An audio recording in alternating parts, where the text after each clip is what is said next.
বাংলাদেশ ইউএর মাটিতে খেলতে আসে, বাংলাদেশের বেস্ট টিম নিয়েও খেলতে আসে, বাংলাদেশের এই ইউই ন্যাশনাল টিমের সাথে জিততে খবর হয়ে যাবে। এই ওর দেশে যে খেলবে না এরকম একটা ব্যাপার কাজ করে। দুবাইয়ের ব্যাপারে কারো কমপ্লেন নেই, তো সবকিছু মিলিয়ে এটা একটা দুবাইয়ের জন্য একটা প্লাস পয়েন্ট।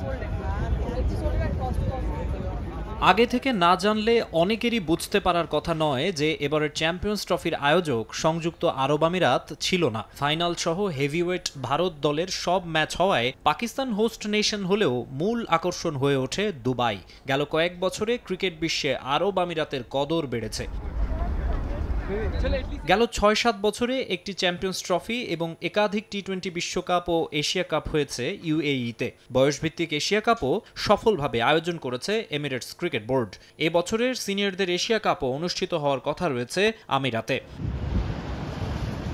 এছাড়া ICC men's cricket world cup league 2 এর একাধিক চক্রের খেলা ও গালফ টি-20 ইন্টারন্যাশনাল চ্যাম্পিয়নশিপও হয়েছে সেখানে। দক্ষিণ এশিয়ায় সিরিজের আগে মধ্যপ্রাচ্যের দেশটিতে প্রায়ই ক্যাম্প করে এশিয়ার বাইরের দলগুলো।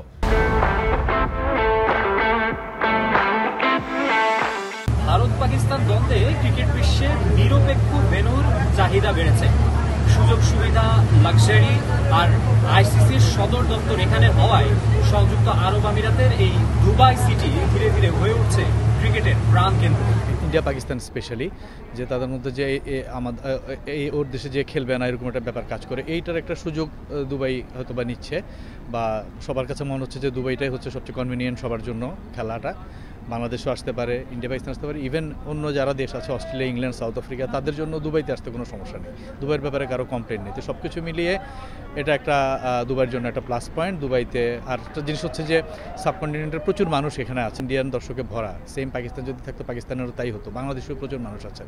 তো সব কিছু মিলিয়ে ক্রিকেটের বাজারও এখানে আছে এবং ক্রিকেটের জন্য উপযুক্ত পরিবেশও আছে, সব মিলিয়ে দুবাইয়ের জন্য একটা plus point.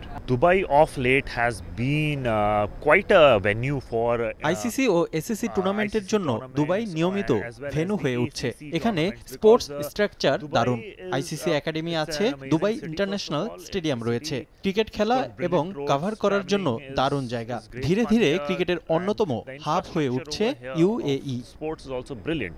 Be it the ICC Academy which is set up over here. নিজেদের ক্রিকেটের উন্নতিতে ইউএই বোর্ডেরও এসব ইভেন্ট আয়োজনে আগ্রহের কমতি থাকে না। অনেক ট্যালেন্টেড প্লেয়ার আছে যারা হচ্ছে অ্যাকচুয়ালি ডিজার্ভ করে পিএসএল খেলা বা আইপিএল খেলার জন্য, বাট দ্য থিং ইজ তারা ওই লেভেলে পৌঁছতে পারে না, কারণ ওইখানে ইন্ডিয়া বা পাকিস্তানে এত ট্যালেন্ট যে ওইখানে আপনি শাইন করতে পারেন না।